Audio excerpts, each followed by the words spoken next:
మీలో చాలామంది అండి ప్రారంభంలో నాతో కలిసి కూర్చొని ఎంత చక్కగా పనిచేశారు. ఈరోజు ఎందుకో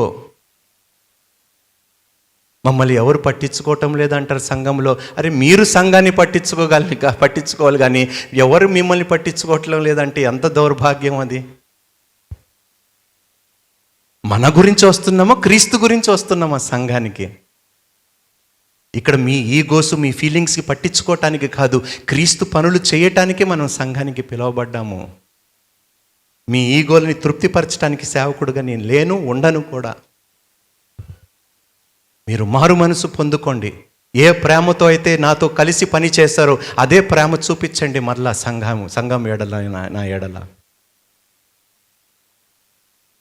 మమ్మల్ని ఎవరు పట్టించుకోవటం లేదు, మాకు భోజనాలు సరిగ్గా పెట్టడం లేదు. అరే దేవా, ఏంటి చిచ్చి సిగ్గు ఉండాలయ్యా మనకి.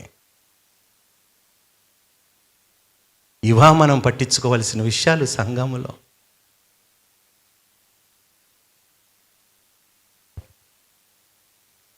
అమ్మ, నువ్వు దేవుని కోసం ఏది చేసినా, ఎవరు నేను పట్టించకపోయినా క్రీస్తే నిన్ను పట్టించుకుంటాడు, నిన్ను హెచ్చిస్తాడు. దేవునికి మహిమ కలుగునుగాక. రైట్. మారు మనస్సు పొందుటకు నేను దానికి సమయం ఇచ్చి తిని గాని అది తన జారత్వము విడిచిపెట్టి మారు మనస్సు పొందనొల్లదు.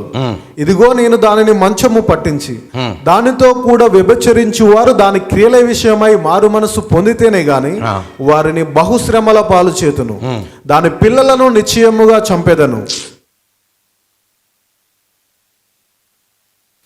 ఏం చేస్తాడంట దేవుడు?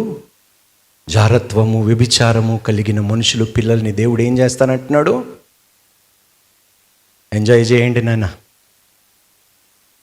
చేయండి, మీ ఇష్టం వచ్చినట్టు మీ బ్రతకండి. మీ కన్న పిల్లలకి మీ ఉసురు తగులుతుంది, జాగ్రత్తగా ఉండండి.